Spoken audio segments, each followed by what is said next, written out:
Good morning and welcome to the 6th Annual Peace and Justice Conference here at Northampton Community College. This year we have a whole bunch of interesting activities, and what we're trying to do this year, we're focusing on revisiting yesterday, but also looking around us at the world today. We have various events and speakers and films during the course of the day. We're at a panel here at 9:30. At 11 o'clock, I invite you to stick around. We have a wonderful speaker, our Cohen Lecture this year, Sonia Nazario, author of Pulitzer Prize articles and book, Enrique's Journey. She's an inspirational person. You're going to love to hear what she has to say, or be very impressed. We also have, as you notice outside, we have tables of information for various groups. We have a wonderful photo exhibit of photos from Vietnam today. And we also have refreshments out there for people who are interested in that. If you are still with us at 12:30, our author will be signing books, but we'll also have a complimentary lunch for people who have attended the panels and the speaker, and that's going to be in College Center at 2:20. It's at 12:30, and at 2 o'clock, a special film showing, a great movie, a documentary called Which Way Home. All these events, all day, free and open to the public, supported by various funding groups and the staff and the faculty here at Northampton Community College. Let me begin with our panel today. I mentioned we're revisiting the past. Imagine being involved in an issue or concern today and sticking with it for 50 years. That's impressive. That would be starting today. That would be sticking with something till 2065, long period of time. Some of the people we'll be seeing today, and myself included, were first involved in activism 50 years ago.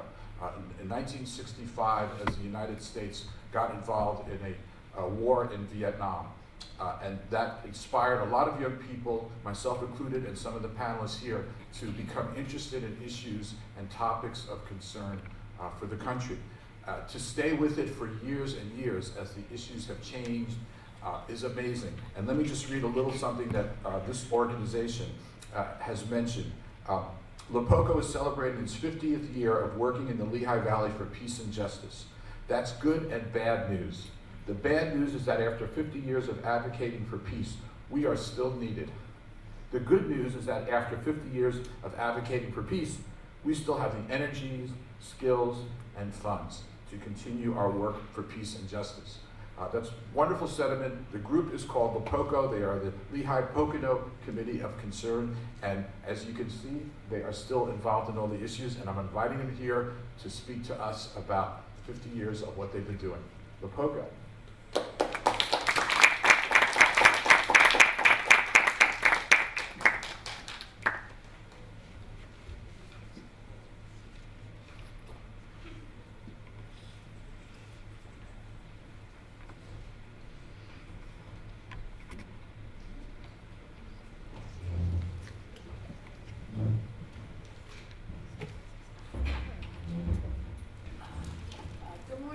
Everybody. Good morning. I'm so glad that those of you that are here were able to make it here. Here on the panel, we are all members of LEPOCO, and what we're going to do, each one of us is going to tell you a little bit about how we got involved in LEPOCO, and then each one of us will give a short talk about some of our activities that are ongoing now and some of the things that we've done in the past. So I'm going to start. My name is Suzie Ravitz, and I was 21 years old, a graduate of Penn State, living in Easton with my husband and my baby daughter, when we became involved with a small group of enthusiastic, deeply committed to peace and justice people in the Lehigh Valley and the Stroudsburg area.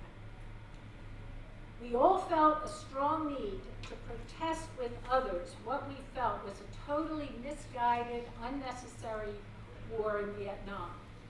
Growing up in a progressive family, I had demonstrated against nuclear weapons testing before I got to college, the death penalty, racial discrimination, etc.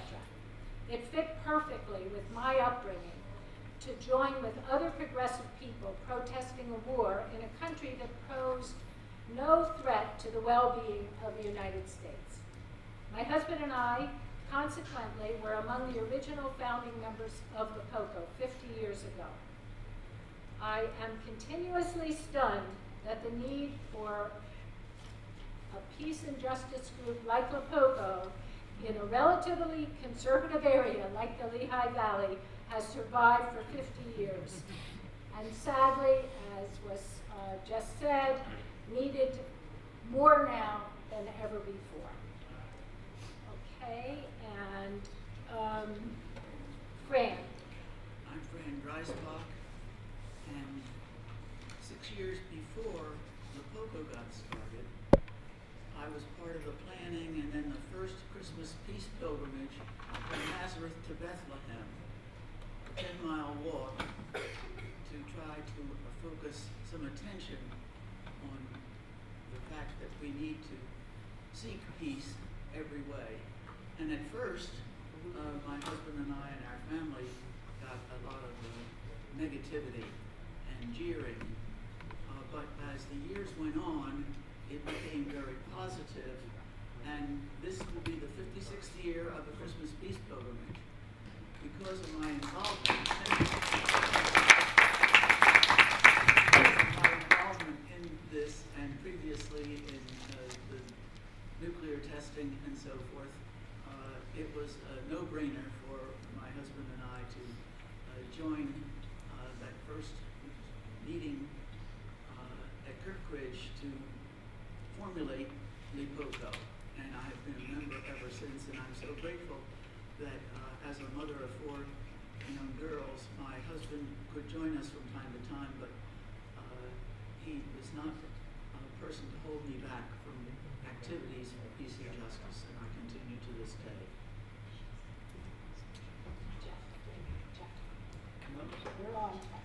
Good morning. My name is Jeff Vitelli. My professional colleagues call me Jefferson. And I am a professional, specifically a licensed professional counselor.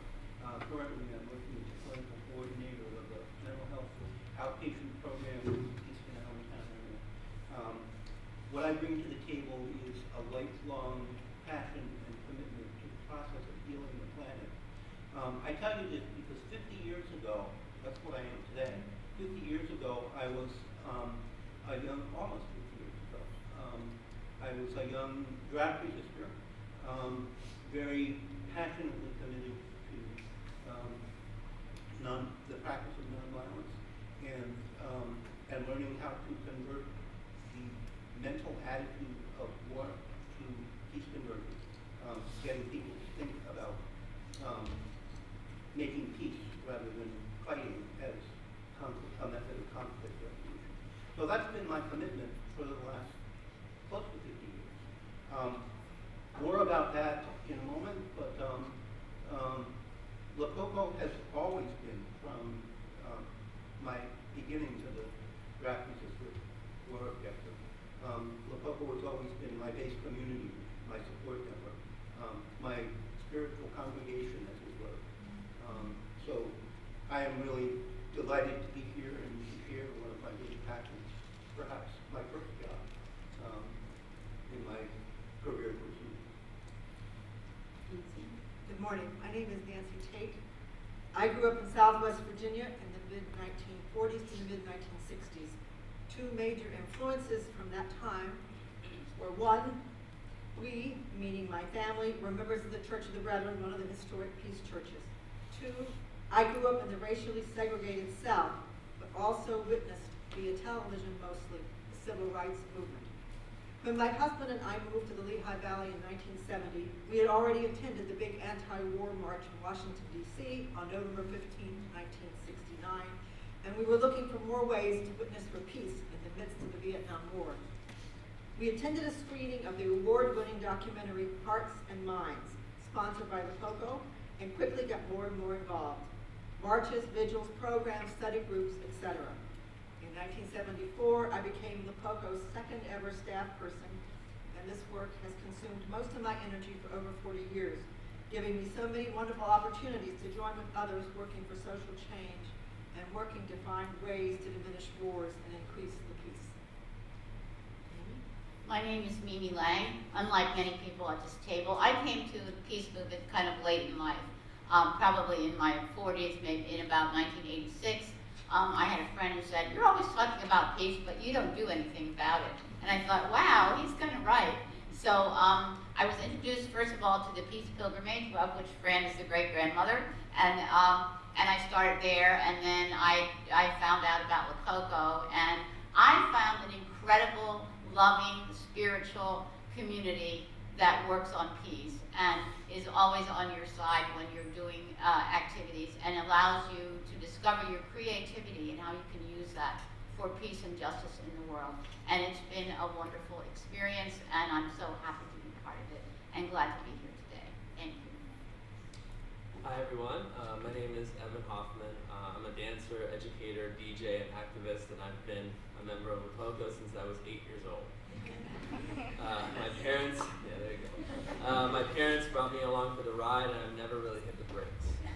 From many summers attending LEPOCO's annual peace camp in Allentown, to protesting the first Gulf War in the early 90s as an elementary school kid, to marching and organizing against the second Iraq War as a college kid, LEPOCO has been a brilliant and essential part of my life as a passionate worker for peace and justice. In recent years, I've created flash mobs against greedy and ethically challenged banks for the Occupy Wall Street movement, gotten arrested outside the White House in protest of the climate-killing Keystone XL pipeline, worked for a $15 minimum wage and an end to poverty, and been a vocal and active supporter of the Black Lives Matter movement. I believe in the power of people to stand up and affect change in this world, and I'm so happy to be a part of this wonderful panel and conference this morning.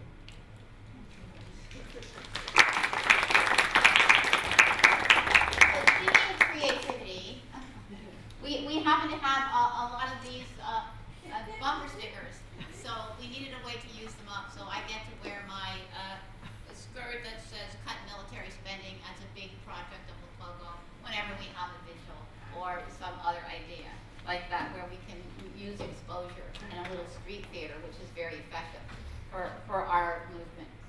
Peace, peace, peace, said the cat in the hat. Give peace a chance. What's the matter with that?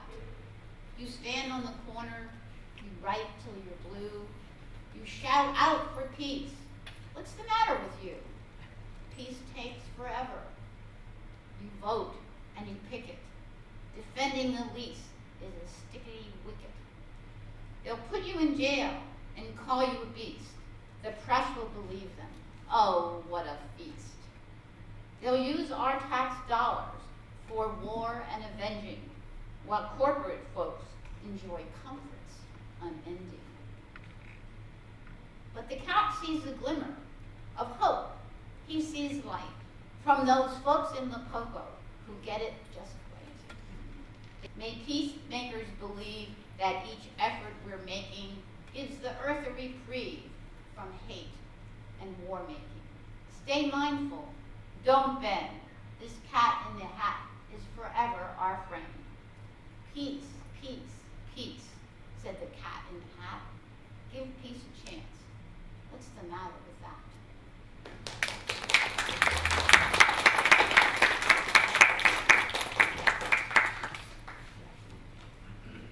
Yes. I'm saying. In 1965, I was 16 years old, a young high school student living in Bombay, India, with my family.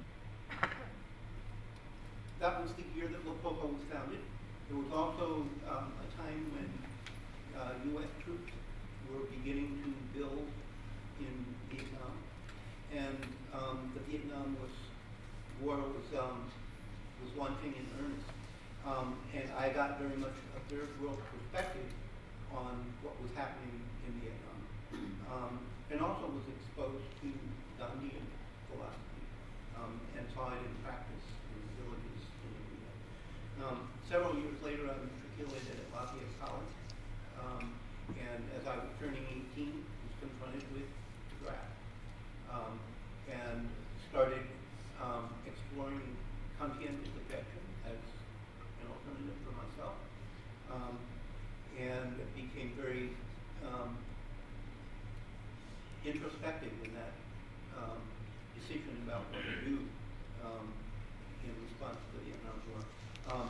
I remember one day hitchhiking up Route 512 and landing at the Friends Meeting House, where I encountered Lou Dreisbach and Bryn Hammerstrom, who were World War II conscientious objectors.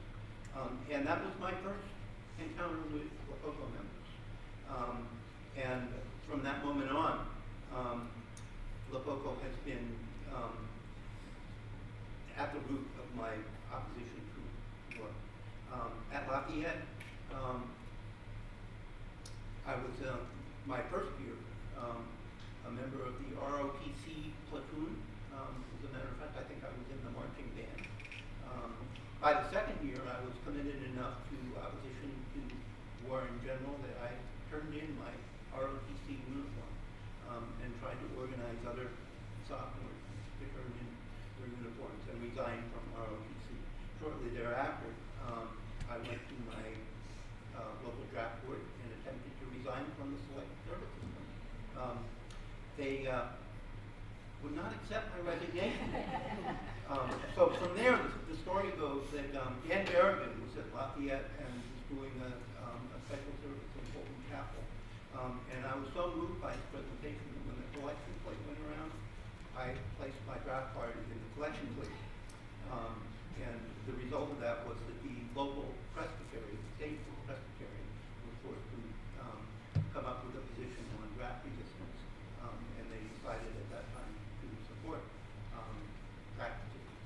So incremental steps. LEPOCO at that time was doing weekly vigils at the Peace Candle in Center Square East. And I remember those vigils. Some days there were 2 or 3 of us standing in the circle with traffic beeping around us and epithets and FBI agents incognito joining our demonstration. And then there was 6 or 7 of us, and then 10 or 12 of us. And I remember specifically one snowy winter evening walking down from Lafayette College campus with 10 or 12, a cadre of 10 or 12 Lafayette students, and joining a much larger group at Center Square with candles and the FBI agents incognito trying to blend in. I think we identified later on which of the people in that demonstration were the FBI agents, and it was in story. So the movement against the Vietnam War was growing incrementally, but very slowly. Those were lonely days, and without the support of each other, without LEPOCO, it would have been much more difficult for me. One of the ways that I have always dealt with my inner conflict is in writing, and I was writing a lot of poetry at that time. I'd like to read a very short segment from that time period. This is a poem that I recycled a couple of different times. I call it Satyagraha, which is a term that Gandhi used to describe the force of truth. So this is Satyagraha. How dark a night has passed since last this poem cast about. Lost among the glowing embers deep within my soul which flared up with Lehigh, exploded with Bachmai, my soul which glimmered through shimmering visions of Nixon on the evening news. My fortune that my soul has vented toxic, acrid fumes, so that my body and my spirit have not been consumed. Unlike the souls of veterans returned from Vietnam, the bitter wicked manifesting undetonated bombs, like the morphine in their blood, military madness in their minds, the killing like dioxin in their bones. Or again, the souls of workers so dispossessed and used to fire the furnaces of war in factories where production is for more profits, poisons, bombs. So that was the mid-70s into the 80s. In the 70s, along came Daniel Ellsberg in the Pentagon Papers. Now, I don't know whether you're familiar with the 100 Monkey Syndrome time. Okay, I will back up. The movement against Vietnam, the Vietnam War, grew exponentially at that time. So by 1976, when the Paris Peace Accords and withdrawal from Vietnam, we were sort of in a mode of where do we go from here? We're a peace organization, an anti-war organization. What do we do when there's no war to fight against? And that brought us into retreat, and I think others will pick up from there. Hi, I'm Mimi again. I'm going to be talking about nuclear weapons. Hum bomb, boom bomb, we bomb them.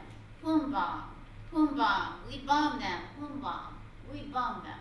That's part of Allen Ginsberg's poem.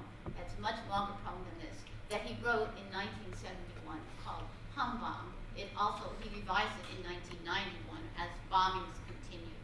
So this year we celebrated, or we recognized that it was 70 years since the U.S. became the first country to drop nuclear weapons on Japan. That was on August 6th and August 9th, 1945. So the country was completely devastated by the nuclear weapons. Hundreds of thousands of Japanese people were killed. Many died later as a result of radiation poisoning. And the debate at that time was, did we really need to drop those bombs? Was that necessary to end the Second World War? There's lots of evidence that it was not necessary, that it was a ploy to engage against Russia and to prove to them that we are number one and we're the strongest people. So, but in 1949, Russia got the bomb. So the race was on in a race called nuclear deterrent. If I have 100 automatic weapons, you need to have 100 automatic weapons. And that race went on for a very long time until the world really, people in the world became alarmed. Those of us that grew up at that time remember bomb shelters and lots of fear and so forth about maybe we were gonna be subjected to a nuclear weapon. So as the world became more reactive, there was some reaction by the UN, and they formed something called the NPT, Nuclear Non-Proliferation Treaty. So that was in 1971. And that was a commitment by countries in the world to say, we will not have nuclear weapons, we will not develop nuclear weapons. It recognized that there were 5 countries at that time with nuclear weapons: US, China, Russia, France, and England. So they were allowed to keep their nuclear weapons with a commitment to say no more nuclear weapons. We will be working on a plan to eventually get rid of nuclear weapons. That was beginning in 1971. Every 5 years, there's an NPT review, which is still supposedly devoted to getting rid of nuclear weapons. But you can see, if you know anything about what's happening in the world, that nobody has got rid of their nuclear weapons. We have continued to build and mine for uranium and find a way to dispose of waste, which has never happened, and develop new and better ways to carry nuclear weapons on missiles to get to other places. So every 5 years this comes up, and every 5 years we say, yes, we're really committed to getting rid of nuclear weapons at the UN. The truth is, many countries without nuclear weapons are devoted to that cause. But we know now that besides the 5 basic ones that started, we now have India, Pakistan, and North Korea with smaller amounts of nuclear weapons. Right now in the world, there are 15,850 nuclear weapons. Most of those are owned by Russia and the US, with the other people having many fewer. The newer countries that have nuclear weapons have maybe 60 to 100. Israel, nobody's sure, maybe they have 100 to 300. This is all done by an international group in Stockholm that measures what's happening in nuclear weapons. So besides these countries making this commitment, there was also something called SALT, which was sort of part of this whole agreement. But SALT was for the countries that already had nuclear weapons. And so this stands for Strategic Arms Limitation Treaty. So the countries, mostly Russia and the US at that time, said, okay, we will limit some of our nuclear weapons. Now, we know that they still have lots of nuclear weapons, but indeed, since those times in the 70s, we have half the number of nuclear weapons. So SALT has been somewhat effective in reducing how many nuclear weapons we have. Now, every year, LEPOCO does a ceremony to remember Nagasaki, Hiroshima. Every year we have moving talks, and we have singing, and we have remembrances of the Hibakusha, which are the people who are still alive that survived the nuclear bombings. And that's somewhere in Bethlehem, usually around between August 6th and August 9th. And every year, we're brokenhearted about the fact that nuclear weapons continue to be developed and continue to go on in our country. So this year, we also go to the NPT Review Conference every 5 years. They have a big rally in New York City. And when we were there this year, there are many people from Japan that come to this rally, which attracts thousands of people. And the people from Japan are putting in our hands the whole time all the peace cranes that are made as a sign to make the world peaceful against nuclear weapons. And it's a very moving experience to be there in New York City and be the receiver of all these peace cranes and messages of please get rid of nuclear weapons, make it nuclear zero. And the last thing I have to say is hooray for the Iran peace deal. That was a deal that needed to happen.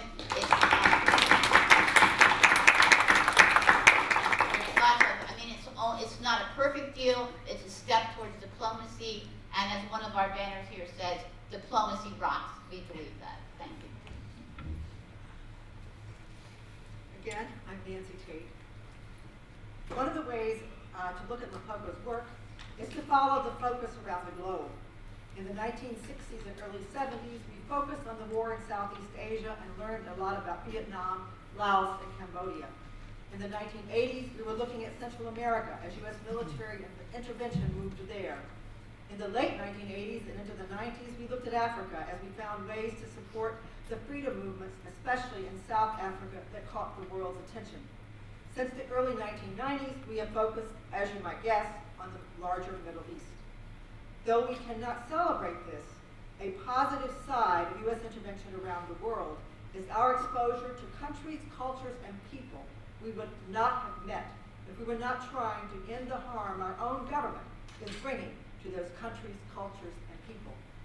At LEPOCO and in the larger peace community, we learned a lot about Latin America as U.S. military support grew in the wars of repression that took place in Central America, especially in Guatemala, El Salvador, and Nicaragua. Some of us truly fell in love with the people and countries struggling to give voice to the poor and indigenous.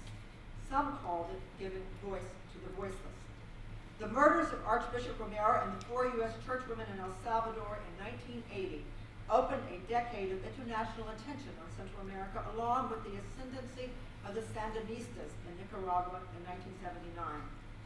The wars ended with peace accords in the 1990s, but there was much violence and peace activism in between. Locally, one group joined the sanctuary movement and hosted people who had fled the violence of El Salvador and Guatemala. Dozens of local citizens traveled to Central America, especially to Nicaragua, in solidarity delegations, work brigades, and as witnesses for peace. They returned to share the stories of their experiences with as many people in the U.S. as possible. This came to be called citizen diplomacy, where average citizen-to-citizen exchanges help build a basis for government-to-government understanding of peace. I personally joined solidarity delegations to Nicaragua, El Salvador, Guatemala, Panama, Chile, Mexico, and Ecuador between 1986 and 1992, and that was not unusual.